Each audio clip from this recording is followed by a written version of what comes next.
네, 여러분 안녕하십니까? 우수군의 진짜 동부가 수군수군 시간이 돌아왔습니다. 안녕하십니까?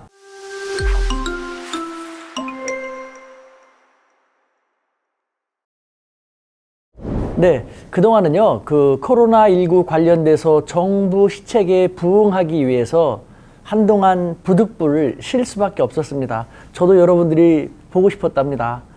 오늘부터는요, 그래서 더 열심히, 더 좋은, 더 재밌는, 더 알찬 그런 한중일의 소식을 여러분에게 전달할까 합니다. 오늘은 그 첫 번째로요, 이웃나라 일본에서 최고 지도자인 총리가 바뀌었다라는 것인데요. 여러분들도 이미 아시다시피 스가 요시히데 씨가 새로운 총리로 선출이 되었습니다. 이로 인해서 우리나라에서는 앞으로 한일 관계는 어떻게 될 것이든지 그 전망을 하느라고 매우 분주한 모습을 보이고 있는데요. 대부분의 전문가들이 또 대부분의 언론들이 한일 관계에 대해서 전망을 하고 있기 때문에 저는 굳이 그렇게 같이 하고 싶지 않고 좀 더 다른 각도에서 스가 총리 집권에 대해서 한번 다가가 볼까 싶습니다. 다름 아닌 스가 총리 과연 중국의 시진핑 국가 주석처럼 될 수 있을까라는 측면, 생뚱맞지만 그것을 한번 비교해 볼까 싶은 것입니다.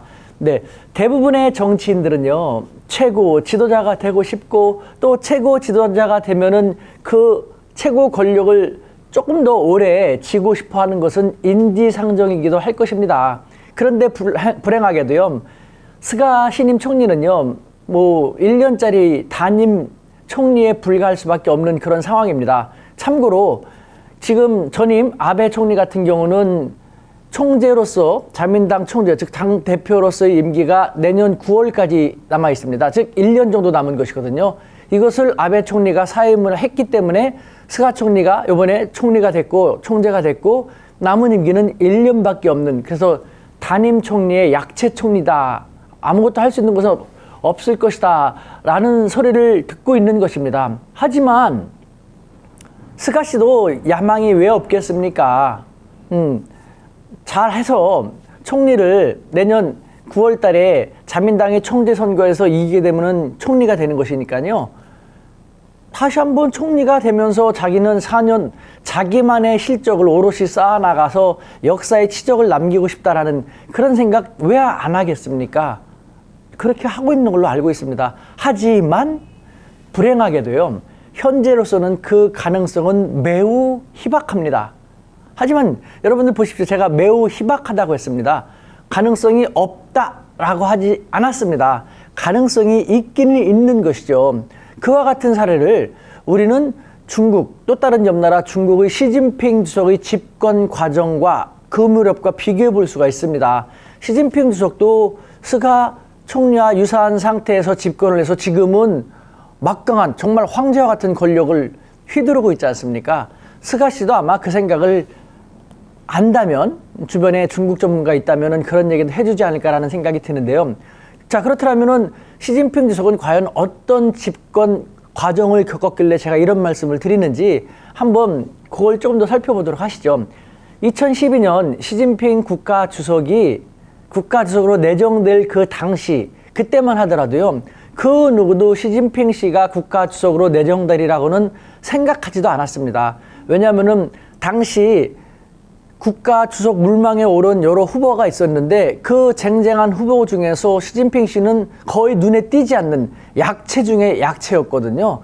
근데 그것이 오히려 전화위복이 된 것이죠. 지금 스가 씨도 사실은 가장 약체 중에 약체였는데 한순간에 이렇게 된 것처럼요.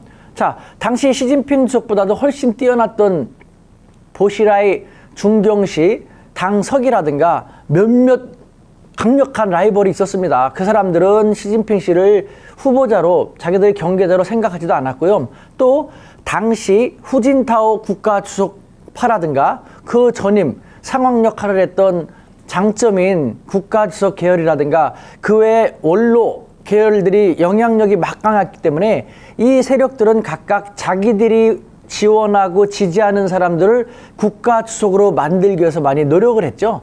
기득권을 자기들은 계속 가져야 되는 거지 않습니까? 그런데 시진핑 현 주석은요, 그 당시 그렇게까지 강력한 후보로서 보이지를 않았기 때문에 누구도 거들떠보지 않았어요. 하지만 이들 계파들이 치열한 권력 다툼이 점점 더 치열해지면서 결국은 서로가 타협을 하게 된 것이죠. 니네가 지원하는 이 사람은 안 되고 니네가 지원하는 이 사람이 되면 우리는 또 위험할 수 있으니까, 그렇다면 무난한 자기 욕심이 별로 없을 듯한 그런 사람으로 내세우자. 그러면 우리 서로가 다 영향력을 어느 정도 유지하면서 할 수 있지 않겠냐? 라는 식의 타협이 이루어지면서 가장 약체였고 무난하게 생각됐던 시진핑 씨가 국가 주석으로 어부질인 것이죠. 발탁되게 된 것입니다. 그래서 국가 주석이 된 시진핑 주석은요, 그때부터 손톱 발톱을 조금씩 드러내기 시작한 것이죠. 아주 좋은 명분을 만들었죠. 그때 중국에 가장 필요했던 것이 다양한 개혁 작업의 심화, 그리고 부정부패와의 전쟁이었습니다. 이 시진핑 주석은 집권하면서 이 두 가지를 중국 국민들이 가장 원한다는 걸 알고 강력하게 추진하기 시작했죠.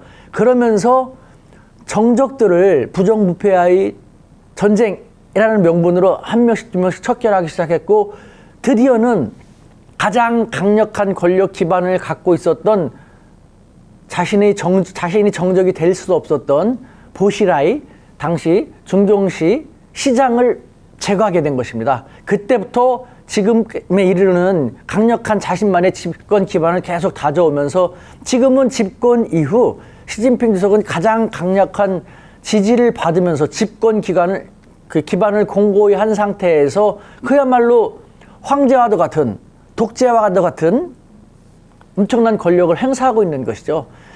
스가 씨 집권과 비교해보면은 유사한 면이 적지 않지 않습니까, 여러분? 첫 번째, 가장 약체였습니다. 라이벌 중에서. 서로가 일본의 자민당의 7개의 주요 파벌이 서로 이야기를 하면서 결국은 그래, 이 사람은 가장 무난할 것 같다 해서 낙점을 한 것이 스가 씨입니다. 그리고 스가 씨가 그렇게 강력하게 자기만의 정치를 해 나갈 그런 환경도 지금 되지 못하고 있습니다.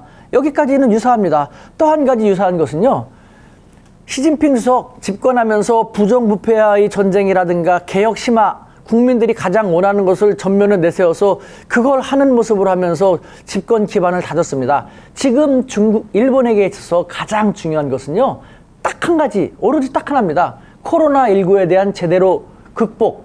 코로나19를 제대로 관리하고 극복하면요, 내년으로 연기되었던 도쿄올림픽도 원만히 개최할 수 있을 것이고, 그러면은 일본 경제도 살아나갈 수 있기 때문에 일본 국민들의 지지를 한 몸에 받을 수 있거든요. 그렇기 때문에 스가 씨는 지금 자기도 얘기합니다. 오로지 나는 딴 생각 없다.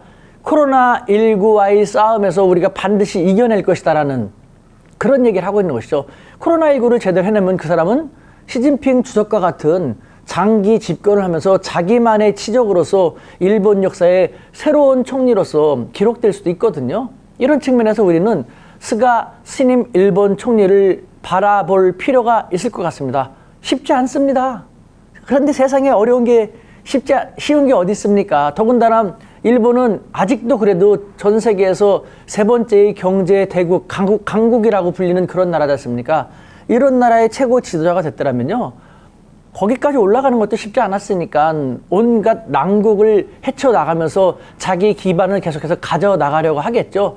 그 상황 속에서 한일 관계가 계속 나빠질 수만은 없을 거거든요. 스가 씨는 어느 시점이 되면은 비로소 자기가 자기 정치를 할 수 있는 힘이 갖춰지게 된다면은 한일 관계에 대해서도 전향적으로 아베보다는 나오게 되지 않을까라는 그런 기대도 해봅니다. 우리 다 함께 한번 지켜봤으면 좋겠습니다.